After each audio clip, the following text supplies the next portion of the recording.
Have you ever walked through a season of grief and wondered how you'd ever smile again? Or maybe you're the strong one and you're holding everyone else together. But inside you're wondering, God, where are you?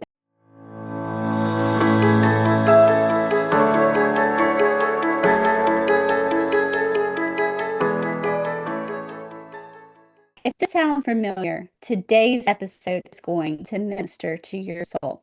I am so honored to have Dr. Joy Woodbridge with me, a woman who took her own heartbreak and turned it into hope for so many others, especially children. So grab some coffee, maybe a tissue, and let's get into it. Welcome, Dr. Woodbridge. You are a Christian author and educator who specializes in grief support, especially for children and families. After suffering the loss of her husband, she found herself navigating not only her own sorrow, but guiding her children through their grief as well. That experience eventually led her to write Parading My Sorrows. For the joy of the Lord, Joy Overcame Sorrow, which is a children's book, and Joy's Journal, a guided journal for kids processing loss. Her work is honest, spirit-led, and full of practical compassion. And I am thrilled to have her on the show today to talk about her journey and her writing. Dr. Jerry, welcome so much for the show. I am so grateful that you were here. Thank you for having me. And hello, audience. Well, I want to just dive right in. What moved you to write Joy Overcame Sorrow in Joy's Journal?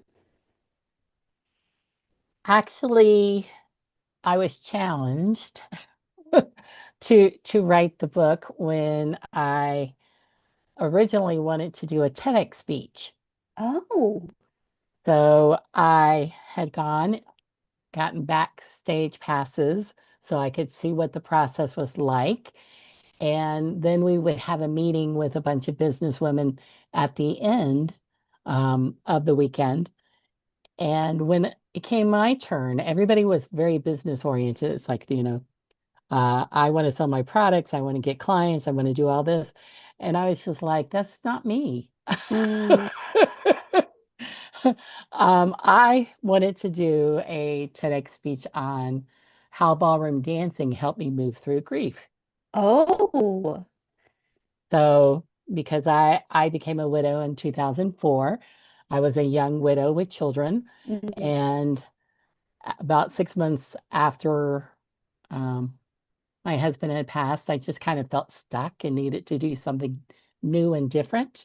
Mhm. And I needed to be around other people who only knew me and not me as the couple. Yeah, So I convinced my daughter to go in with me, and we started ballroom dancing. that is such an amazing way to turn that grief into joy, to do something fun as a means of overcoming grief. Exactly. So as a result of that, these business women are looking at me like I have three heads and going, "Why? What are you going to do? Are you going to be dancing on stage? What what are you doing?" They could not understand. And I said, "Look, I said I'm a teacher, Mm. and I had a fifth grade boy in my classroom who had lost his dad a few years prior to him being in my class, but he was still dealing with grief. So." I was, quote, the perfect teacher for him because I understood loss and Yeah. I understood how it could impact um, your learning, your life. You're still grieving. So they said, "Oh, you should write a children's book." Well, that was back in November 2019, and that was not part of my plan. God's plans usually aren't part of our plan. I know. God used a very unlikely group of business women to tell me what I needed to do. But there was a lot of learning that I had to do. I'd written in journals. Mm. Actually, I'd taken some of my journal writing and meeting other women, widows and widowers. So I turned this into kind of like a journal or a widow's devotional. And then you know, I had to learn how to write fiction, had to learn how to write from a point of view, had to learn how to reduce my vocabulary for children. So these were all lessons that I had to learn. And there were many times where it's like I got to a place where I put it on the shelf, Yeah. and then then I would get inspired to pull it out again, but back in September, I just felt the Holy Spirit saying, okay, it's time. I need you to get this out there. So that's when I signed up for Hope Books as my self-publisher Hmm. group. And when I talked to Savannah Ray, she says, well, how long do you think it'll take you to write this? I said, I'll be done in 6 months. And she was like, what? I'm like, well, I've been working on this Yeah. for a while. So at that point, everything came together because initially I was going to write for public school children, so I wasn't going to include the faith component, but then, the Lord said, nope, Hmm. squash that. You're writing from you have to have the faith component in there because that's the only way you get from sorrow to joy. That's right. That's right. So, so everything just kind of seemed to come together. And then I think I submitted everything in December and I was like patiently waiting. Come on, come on, come on. I'm ready, ready, ready. Wait. Finally, finally June 10th came and that was the launch date. But it was so exciting because people were even getting books before then. Oh, that is awesome. So I learned that this book was not only for children who had lost loved ones, it was also, I had a little girl named Zoe. She was a colleague's daughter, and I had sent the colleague had asked me what I was writing about. She said, just send me the chapter titles. I sent her the chapter titles. And because I'm a teacher, you always have questions. Right. So she was reading the chapter titles, and her daughter was looking over her shoulder. And she started reading them aloud. And then she finally said, stop. I don't want to read anymore because I want to read the book when it comes out. That's good. So I thought, wow. So I asked my colleague, I said, would your daughter be willing to read my manuscript and give me some feedback? Oh, Because she was a fourth grade girl, right. and So like this right is in that. Joy is the fourth grade girl. And I said, this would be the perfect person to give me some feedback. So she came back later. She corrected me on a math lesson that I had in there in the book. Just one of those things that, details that you're like, oh, it's Right. 2.5 cups of flour, something like that. And then she said, I think this would be a good book for children who have lost loved ones, but I think this would be a good book for everybody. Oh, that's great feedback. Yeah, so that gave me a lot of courage and inspiration to Absolutely. continue to move forward. And this little girl also became part of my book trailer, the very first one. Oh, cute. And her voice was at the end. And I said, hey, Zoe, would you mind reading this script for me? Because this is like where the book ends and where Joy Hmm. talks about the lessons she's learned. And it just didn't seem right to not have a little girl's voice in it. That's beautiful. And we will definitely leave the book trailer in the show notes. So for those of you who are listening and want to see the newest book trailer, we will have that in the show notes. Right. So I also also had Jordan Newport create a book trailer for helpers That's good. because that is the second audience is the people who are walking alongside these children that are helping them. That's right. So it could be family member, it could be pastor, chaplain, teacher, counselor, neighbor. I mean, we're Right. all helpers. That's right. That's right. Well, tell us more about how your personal experience with grief shaped the work that you do today. Okay, well, I think my first experience with grief was when I was having children. So I had Okay. had my daughter, but then after that, my husband and I, we had four uh, 4 miscarriages, Mhm. premature labor. So the children did not survive. So we know we have heavenly deposits up there in That's heaven right. that we're anxious to meet. Actually, he gets to spend time with them right now. I will go Exactly. later. um, so I think that experience taught me through scripture, Proverbs 13:12, a hope deferred makes the heart sick, but a Yes, longing fulfilled is a tree of life. So we realized that the door that the Lord was going to open for us was through adoption. So, and we were able to have our son Joshua, that's who wonderful. came early. He was 6 weeks premature. And we know a little bit more about that story, but that's his story to tell. Right. So, um, but he can now see that God's redemptive plan was in all of that. And then in 2004, very suddenly, my husband passed away from colon cancer that had Oh, only wow. been diagnosed the day before. Wow. Uh, we had gone in the hospital on a Sunday night, and Friday, he passed away. So we had results from his colon cancer diagnosis on Thursday. They told us what would have to happen, get him out of the hospital because he'd had surgery to remove this big tumor that was blocking his colon, and what kind of treatments there would be, all of that, but none of that got to happen Mm. because his his or the cancer had already metastasized in his organs. Therefore, uh, he was having fluid back up because his kidneys were not functioning. His blood pressure is not high enough to keep that fluid uh, off of his lungs and everything. So he went into cardiac arrest finally on Friday.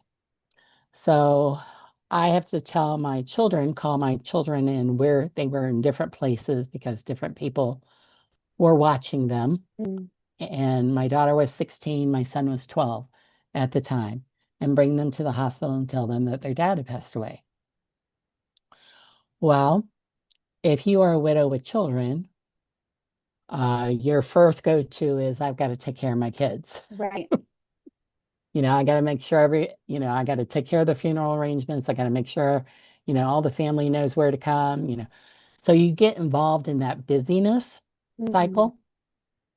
And then I also understood from previous grief that you don't make any drastic changes the first year. Right.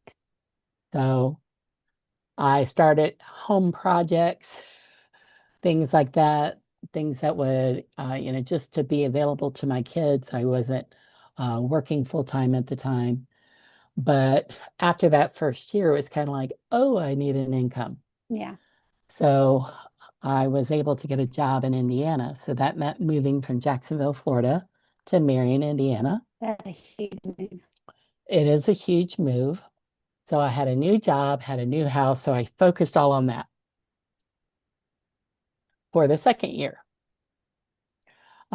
Grief is going to rear up its ugly head Yeah, in your life, whether you're paying attention to it or not. exactly. So finally, in year 3, it did. And that's when my go-to is to journal. And that's when I started writing in my journal. A few years later, I was invited last minute to a Christian writing conference that our university was sponsoring in Indianapolis. So I went home, grabbed my journals, grabbed my stuff, went there, not knowing what the Lord was going to do. But as a result of meeting with other Christian writers and editors and publishers or whatever, I showed them what I had, which were my journals. Yeah. So this is when this book came about. So that was back in 2010. So now we have this big gap of time between 2010 and 2025. Right. But as a result of working with Hope Books, my book was self-published. Joy Overcame Sorrow. It's a book about a 10-year-old little girl who loses her dad. And the cover Through is so beautiful. it is. I'll tell you what, I never imagined this kind of cover, so I really have to give uh, the contest that Hope Books ran. When I saw this, I was like, that's it. That's Hmm. exactly what I want. Um, and then of course we always have our other writers give us feedback, Right? and that was an interesting process as well. So as a result of writing this book, I had all these questions, that children would probably, wonder about, or topics actually. Um, so we are introduced in the book to Joy, who is very carefree, very adventurous. She's got a best friend, Bella. They're out for the summer. They're feeling freedom because they get to do their first solo ride to the community park. And Bella loves butterflies and Joy loves dragonflies. So you learn all this about them in the very first chapter. But as they're on their way home, they see a black and white police car outside a house in their Mm. neighborhood. As they get closer, they discover it's Joy's house. And Joy's kind of processing while Bella's talking and going, "Why is a policeman at your house?" Hmm. And Joy is very impulsive. She says, "I don't know, but I'm going to go find out." So she goes in the back door, into the kitchen. She's hot and sweaty, so she's drinking Kool-Aid, but she's calling her mom, and she hears her mom whispering to her best friend Billy on the phone saying, "Billy, I need you to come as soon as possible. Joy's here. I got to go talk to Joy." So then they have this conversation in the kitchen of what happened, and Joy and mom are both experiencing grief at the same time. Can you imagine being a mother that you're having to tell your child that their father is gone? No. And so your heart is breaking for the mother as well as for Joy.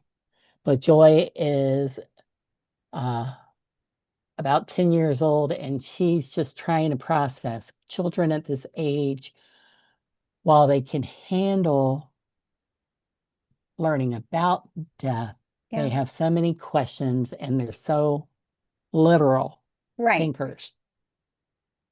So this book kind of helps to guide Joy as she goes through her journey of grief. Um, her cousin April gives her a journal at the funeral, just before they go to the funeral, and says, "I'm giving you this so you can write down the stories about your dad that other people tell you." So Joy begins journaling Hmm. naturally.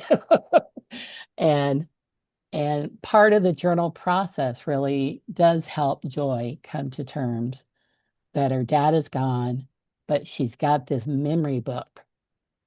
A lot of people, when they grieve, they may create what my brother used to call a shrine, Hmm. photos or something to remember their loved one from. Maybe it's something they enjoyed. Right. So that seems to help people because we're not forgetting them. We're remembering them just in a different way. Exactly. Well, what do you wish more adults understood about how children grieve? I think one error is we believe children are resilient, so they're just going to get over it. What I discovered in going back into social media Hmm. and starting to talk about the book and some of the quotes and things like that were part of the book is that there's a lot of adults out there who may have lost someone when they were young, Hmm. still have a lot of unresolved grief. Because I had one lady that contacted me and said, "I really want to read your book because I think I need it." Yeah. And so that was like a third audience of adults. Yeah. And then even on my book launch team, I had a book launch team member who had just recently lost her father. So grief is universal. We Yes. all feel it. We've all lost someone or something along the way. And scripture is universal as well. Now, you already mentioned one scripture that really anchored you in this. Is there any other scriptures that really anchored you in your grieving process and in helping your children with theirs? Yes, I love Psalm 56:8. It says, record my misery, list my tears on your scroll. Are they not in your record? Oh, that's beautiful. That God sees and hears and records our tears. Exactly. So if he's doing all of that, it's important to It's him. important. And if our grief is important to him, then we can give it to him and we can say, Lord, redeem this. That's right. And so part of my redemption in my experiences of grief is to write Mm. the books and to offer support. So one of the groups that I attended when I changed jobs and went to Indiana was a young widows fellowship group. So Okay. we would just have lunch. And there were other people from the university. They didn't quite understand why I would do this, why I would subject myself Right. to going and talking about grief, during my lunch break. But it was important because I learned to share my story. And by sharing my story, and others shared theirs, then we could bond, then we could support each other. Hmm. And it was important because I needed to understand I was a widow at 42. So how do I do this? I did not sign up, Lord, Right. to be a widow and be a single parent. Um, so one day I'm Mrs. David Woodbridge Hmm. and, and an intact family to now not. So my identity was challenged. I'm like, who am I now? Hmm. I mean, I'd always been a teacher. I knew that was my calling since 10th grade. But who am I? Yeah. Who am I to you, Lord? So I needed to find scriptures that talk about how the Lord protects and provides for the widow and for the fatherless. Yeah. So I know one of the questions you were going to ask me is what would I say to church ministries I was or literally ministry? about to ask it. So, what would you say? How can churches and communities do better to help the grieving widows, the grieving orphans? I think our churches do a great job with the family, Okay. the intact family. They know how to support them. They know how to talk about marriage and how to protect marriages, and they know how to talk about raising children in scripture and in praise and song. They do a great job with that. They do a great job with evangelism. What I Hmm. think they lack, and I'm not trying to be critical, I'm just trying to be real, Right. that when you are a Christian woman who suddenly becomes a widow, at least for me, I never wanted to jeopardize anybody else's marriage. Oh, yeah. So, in one sense, I withdrew Hmm. because the same social group that we had as couples no longer applied, Yeah. which is why I needed to find a different group to just be Jerry. Yeah. And yes, Jerry is grieving, and yes, my daughter is grieving, but the ballroom dancing really helped uh, meet my needs at that time. And I was able to do like a bolero dance to a song that reminded me of my husband, and I did that in memory of him the first year. So that was all well and good. That was very, very helpful. But I think still, being a widow or even being someone who uh, might be divorced Yeah. situation, that the church needs to really focus on these are the people that we don't want to lose. See, the enemy has already caused a problem for us. Exactly. We don't want to lose them. So we need people who have been through similar situations like I'm a widow. I can come alongside. I can help be a support. Um, we need to have more. A lot of people are very good about going to grief share, and I hear it's changed since I went through it, but a lot of people need more than that. So they need that fellowship. The fellowship. Like you said, going to lunch. It wasn't like y'all were going to lunch and that's all y'all were talking about was your grief. You were just going to lunch as friends. Right. I think we also need to teach people there's a difference between sympathy and empathy. Talk to us about that. Okay. Sympathy is sending cards, sending casseroles, Saying, I'm so uh, sorry. saying, let me know if there's anything I can do. A grieving person cannot tell you what they need at that very Exactly. moment. So that opportunity is now missed.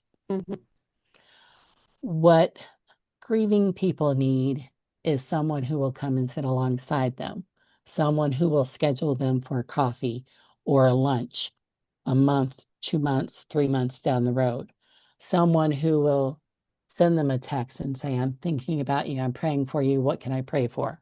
Right. So it requires doing more. In the book, Joy Overcame Sorrow, Bella is her best friend is very sympathetic. She's very, very sorry. She keeps reaching out. Joy, do you want to play? Do you want to ride bikes? Do you want to play Barbies? Do you want to do? And Joy keeps saying, no, no, no, no, no. Joy is in grief. And she's withdrawing from her best friend, Bella. And she doesn't understand why. She just knows that's what she has to do at this time. So they have this argument, this conflict where Bella is just on her last nerve. It's like, I am trying everything I can do to be a friend of you. What is your problem? And the mother comes in. Mother is very wise, takes Bella out, talks to Bella about what Joy really needs. Joy needs just to be there with her friend. Let her talk about her dad, uh, just not have to do. Right. We're so always on the go, always goal centered. And she just needed a friend just to say, I love you, Joy. I'm sorry. But Joy, on the other hand, had a little envy problem because Bella still had a dad. Exactly. So mom had to talk to Joy and tell her that, basically envy will rot you in your soul. So when we don't deal with grief, we can allow bitterness to fester. We can allow envy. We can allow all these things that are not fruits of the Spirit that are going to produce good fruit in our lives. So Bella's very excited that she now understands what she needs to do to help Joy, and she's running home. I'm sorry, running home to think of all the different ways that she can be there for Joy. And then Joy has a story that's read to her, and it seemed kind of brutal to me because I'm like, really, Lord? But it's the story about the two women who were mothers. And one of the women happened to roll over on her baby and die. Right. Yep. And they bring this case before King Solomon to say who is the rightful mother. Okay, so King Solomon in his wisdom says, take a sword and cut the baby in half, give half to each woman. The real mother is going to speak up and say, no, no, no, no, give her my baby. That way my baby will still live. Exactly. That is the real love of that mother. The other mother is envious and thinks, well, I don't have You my can, baby and I anymore. I can. want, Yeah. yeah, exactly. So that shows Joy a very visual picture of what she's been doing to Bella. Mm, It's like, really? I've been acting that way. I didn't know. So children at this age are very literal and concrete thinkers, and grief is very abstract. yeah, So they need help to walk them through, to get the supports that they need, and to find a way to deal with it in their own way. I mean, I've written from a girl's point of view. I'm sure if the next book I write is going to be from a boy's point of view. I'm sure it's going to be different. right, And I'm sure I'm going to need a little help, like from my son and other people, to tell me this is actually how boys think. right. But yeah, so I consider Joy Overcame Sorrow. The title just came to me. It was just Mm, like that is it in its essence. We're all walking through grief, we're all walking through sorrow, but with the Lord involved, it can be redeemed and we can be joyful again. But it is a absolutely. choice. Yes, it is a choice. So Um, I was going to transition us to talking a little bit about the writing process. Starting off with, what was it like writing about grief when you're in your own grief and helping your children through griefs as well? uh, I'm also a caregiver for my mom. My mom is older. She has MS and she has a lot of health issues. And when I was writing this last fall, uh, there were about 3 times she was in the hospital Mm, for various things. So I know I confessed to Savannah. I said, I don't know. I'm writing about grief. I'm living in grief. I'm doing all this, and yes, it is causing a lot of anxiety. There were some things mm, I had to say, I'm going to let you guys take care of while right, I just focus on what I can do. right. But yes, you do experience it again as you're writing from it because you're writing from your heart, and that's the best way. And I know that there were several people on my book launch team that said, "Oh, I'm reading every chapter and every chapter is making me cry." I said, "Well, maybe we should put a disclaimer on the book and say, have Kleenex and chocolate on hand." Exactly. Well, and you worked with Hope Books. I have Christian Writers Arise, which is a similar academy. So tell me about the importance of finding that group that could help you self-publish, who could speak into the hows and whys, things that you may not have realized before. I know that when I first joined, I could not even find where ClickUp was or what we, because all these tasks are in Right? ClickUps. So I'm an educator, so I'm like, y'all need to have an orientation course. But somebody happened to be part of the group, and they said, "Oh, I'll work with you after this meeting." And so they showed me how to get in and get started. But what I really found helpful was a couple things. Um, Brian challenged us to take back our territory Ooh, because for about 3.5 years, I was off of all social media. And um, it was during a time where there was a lot of political stuff going on yeah. and a lot of bots and things like that. And I just said, look, I'm done. I'm done. I'm off. I took everything off that I could possibly. So when we had our meeting, he talked about, I'm going to give you a social media challenge, 40 days. I want you to write something every day about your book. Hmm. And so I said, okay, obviously I like challenges. So I started again, started, I was starting with 0 friends. And so as a result, a lot of my friends were writers, which Yes. was awesome because you could kind of see people that were ahead of you, people that were behind you, people, who were at the same place as you. And then when it came time to find beta readers, it wasn't such a hard task. And then as a result of getting beta readers and their endorsements, then it was easier to get people as part of your launch group. That's right. Now, my launch group was pretty small. It was 10 Oh, that is women. small for a launch group. Tell us more about that. Well, I mentioned in our group, I said, okay, what can God do with 10 women? Oh, a lot. Multiplying the loaves and fishes. Exactly. And I shared with them, I said, I recently found an article about 10 women who had been leaders and saved their people. So Oh, we can that's so think of good. Esther and Miriam and Mary and all of these other women. I said, so God can do whatever he wants with 10 women.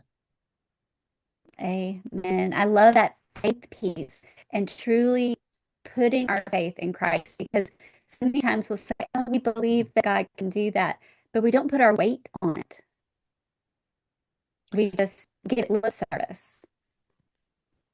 When I had my virtual book launch party, one of the team members shared that I've already told my book launch manager what I want. I want it to have soul like yours did, Jerry, Mhm. because we were constantly sharing our hearts um, Yes. for this. Now, I'm always focused about the children, about the widows, and supporting. But that really was a testament to say, yes, we're on the right page. We're in sync with what the Lord wants us to do. And I know that there's going to be ripple effects Hmm. as a result. So I definitely wanted to have someone who was a counselor on my book launch team. I would love to have Right. had several of them. Like I said, one of them had just recently lost her dad. A person who couldn't be on the launch team had recently lost her mom, but she had endorsed the book. So we had this community already. They had already read the book, they already knew what it was about. Um, and even I'm a dissertation chair for Liberty University. So Oh, I had wow. worked on a committee with another lady. This was years ago that she had completed her study. And she found me on Facebook.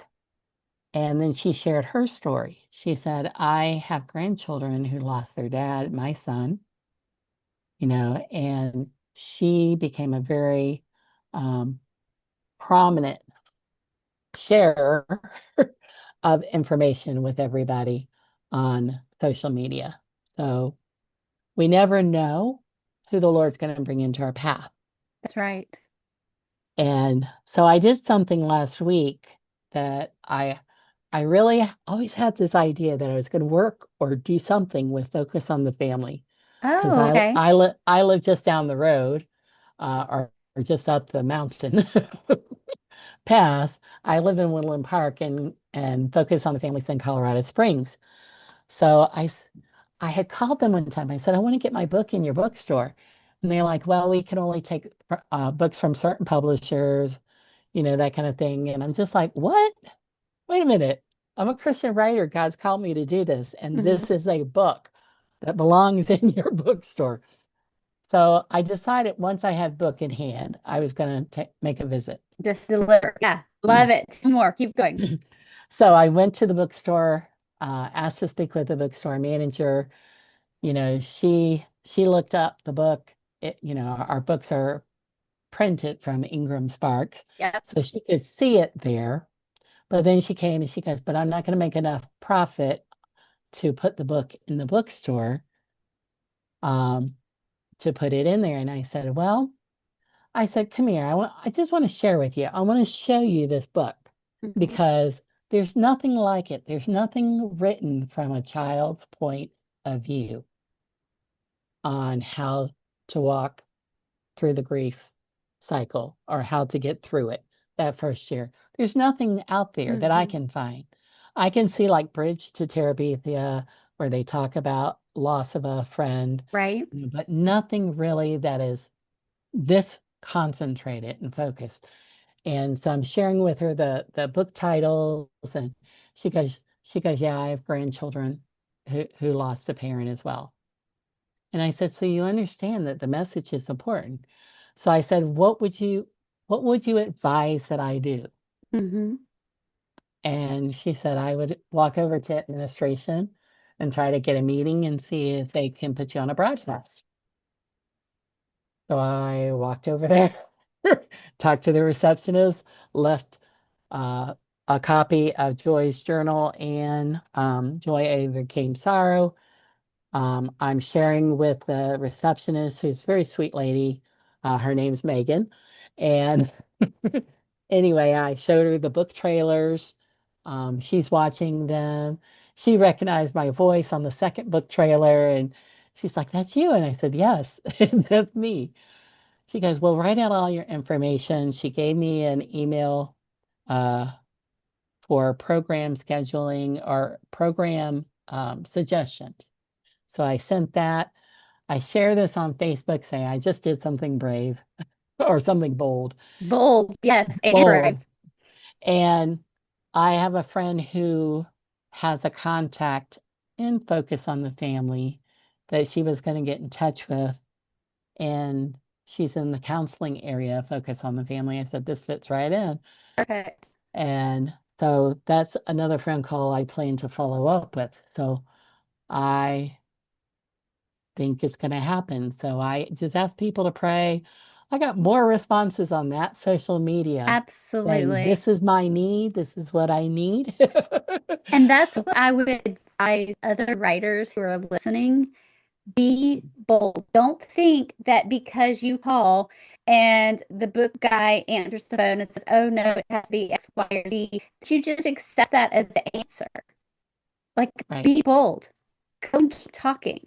Because if your book is so important that God has called you to write it, it's important enough for you to do the Exactly. steps necessary to get it out there in front of people.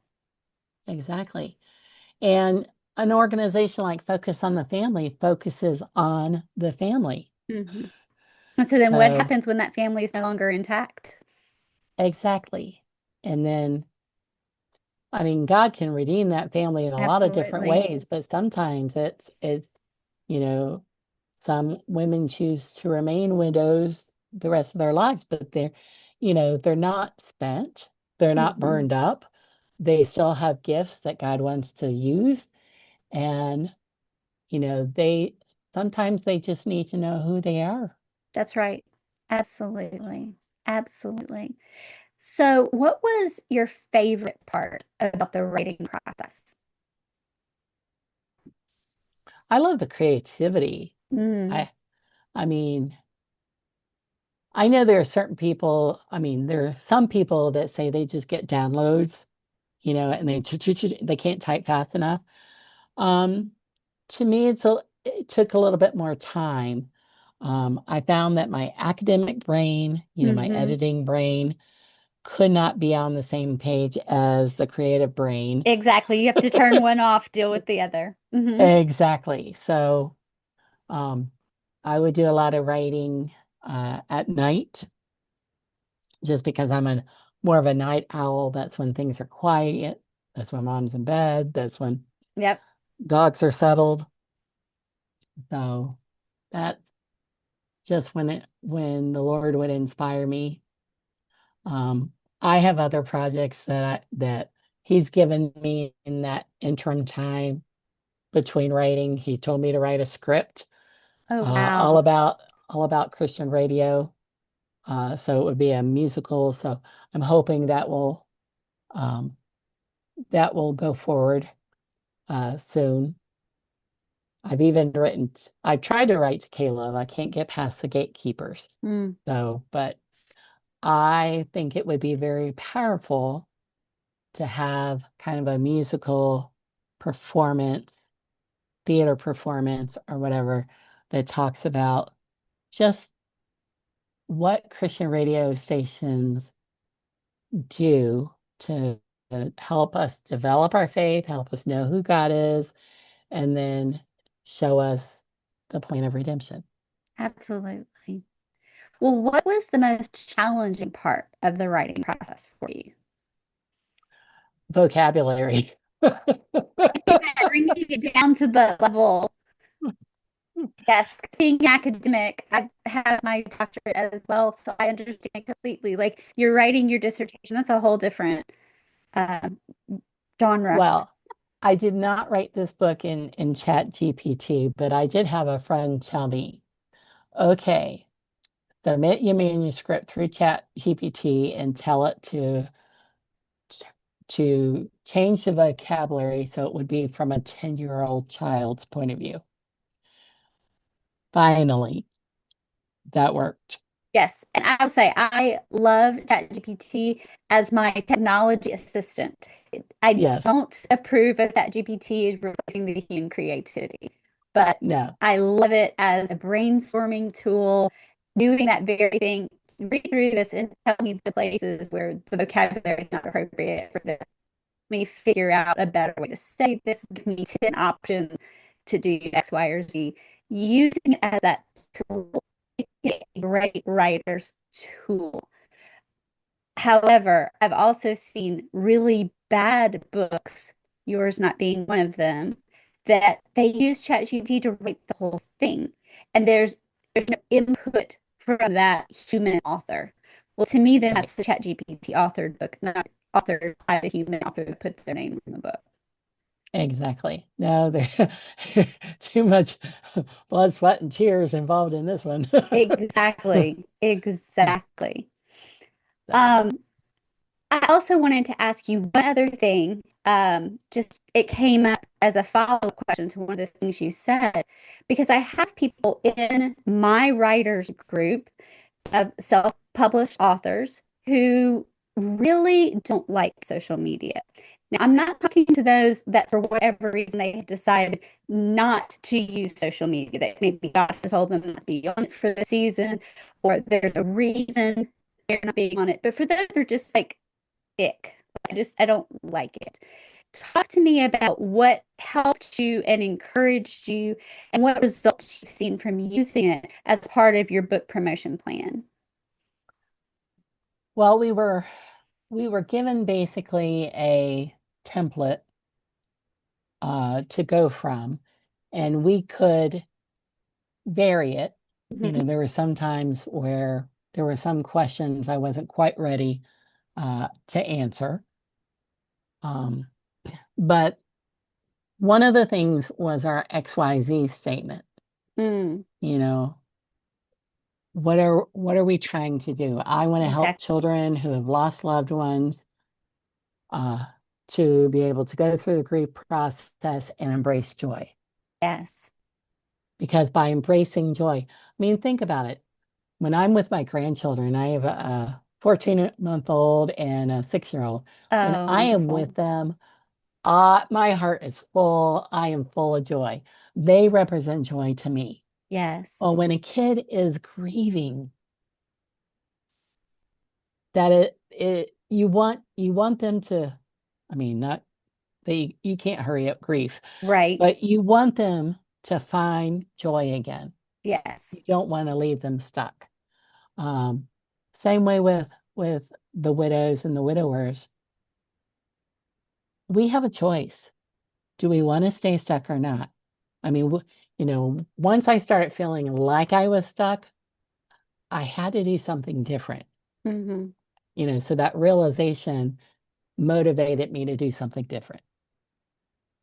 And even going through the third year of grief and just, you know, bam, bam, bam, it's hitting, hitting, hitting hard,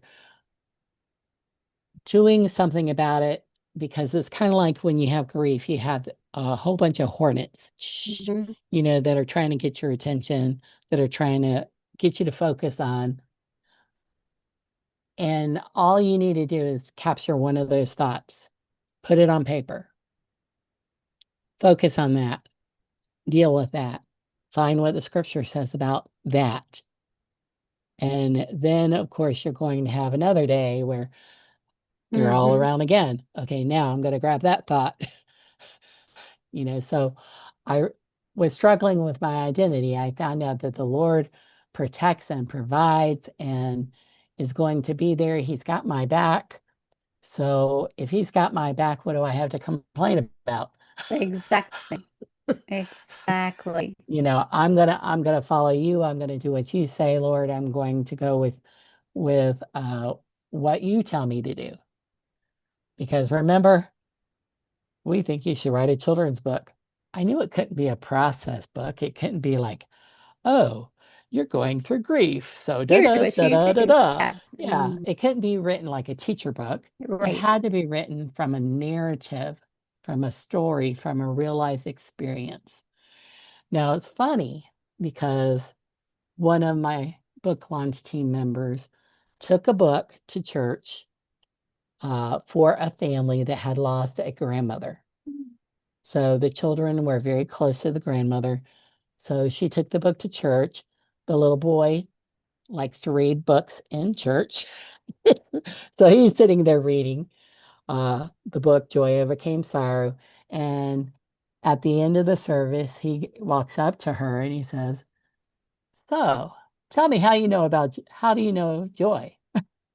So apparently the character was relatable Very much enough so. for him to think this is not a fictional person, this is a real Hmm. person. Exactly. That is so wonderful. That is so wonderful. What would you say to a woman listening who feels like joy is gone? There's a connection between grief and joy, love. Mm, Okay. Because you love, you grieve. When you go to somebody's graduation, somebody's book launch parties, somebody gets a new job, because you care about them, because you love them, you're joyful for them, right? So the love connection, Joy came to a point where she knew she was not done grieving any more than she was done loving her dad. mm, But Joy also learned that that same love, the memories of her dad that she had recorded in her journal, the stories that she could still talk to her mom about, she could still be joyful and live up to her name. that is beautiful. That is beautiful. So, as we close up, what does joy look like for you today? I feel like I'm in my second calling right now. Um, the things that I had didn't want to do. I didn't want to do the social media, didn't want to do the website, didn't want to do the email distribution list, all that when I was going to Christian Writers Conference. I'm just like, I'm already worn out just thinking of all the things I have to do. Yeah, that's not right. But once you have something that you have in your heart as a burning desire to share, you're willing to do all of those things. You're willing to learn. You're willing to um, I hope my people that are part of my Facebook page are not sick of me talking about Joy Overcame Sorrow or No, Joy's don't ever Journal stop. or or trading my sorrows for the joy. I really hope that never happens because by sharing with them, it gives me joy. By sharing, what there is to offer, by knowing that this story can make a difference in people's lives and maybe change their mindset. That's When I right. when I went through losing children, because my body just rejected it, I had a Christian woman that came up to me and she said, "You lucky duck." Here I am sad, sharing with her all this. "You lucky duck, you have 4 heavenly deposits in heaven." And that was such a different way of looking at it. Right. So, as Christians, if we believe that we will go to heaven and heaven is a Hmm. wonderful place, why would we want our loved ones to come back? Right. Why would we be bitter over Right. that? Um, you know, Shutting down. And isolating ourselves does not allow the Lord to work in us and does not Mm-hmm. allow us to share our stories That's or right. share our testimonies with others. So it really becomes a choice. I think I said it best. There's moments in each widow or widower's life where a decision must be made. The choice is whether to trade her or his unexpected sorrows for the life of the past or embrace the future. Yes, Lord, yes, I choose joy. That is so beautiful. And Dr. G, I thank you so much for being with us today and sharing your story with such vulnerability and such hope that we really can lean into the Lord and have joy overcome sorrow. You reminded us that grief is not the end of our story, and God really does trade sorrow for joy. But before we go, I want people to be sure they know your books and connect with you if they want to learn more, or share your resources with their school or family. I'll be sure to link them below, but if you could tell us more about how to find you and how to purchase this book, I know our readers will want to hear that. Okay, all three books, the journal, Joy Overcame Sorrow, and Trading My Sorrows for Joy of the Lord, can be found on Amazon. Um, they also can be found, Joy Overcame Sorrow can be found on Barnes& and Noble, Books A Million, Walmart, and I'm finding that there's a lot of other places, a lot of other bookstores that are carrying it too.